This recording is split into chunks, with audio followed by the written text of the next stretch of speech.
இகழ்தலையும் புகழ்தலையும் ஒரு முகமாய் கருதும்படி செவி உரைத்த முத்து குமரன் நீ வறுமையையும் வளமையையும் சமநிலையாய் உணரும்படி மதி கொடுத்த செல்வ குமரன் தடை 100 வந்தாலும் செயல் வெற்றியாக்கி தரும் தாராள குணம் கொண்டவன்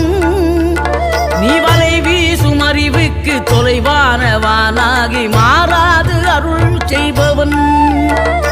தீராத காதலோடு திருவடியை தொழுபவர்க்கு திரவியமே தருகின்றவன்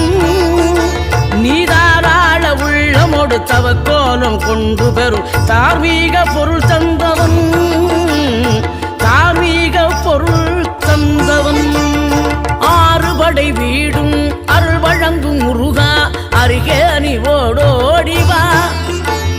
மூவிரண்டு முகம் ஜொலிக்க 2 கரங்களுடன் ஆதரவு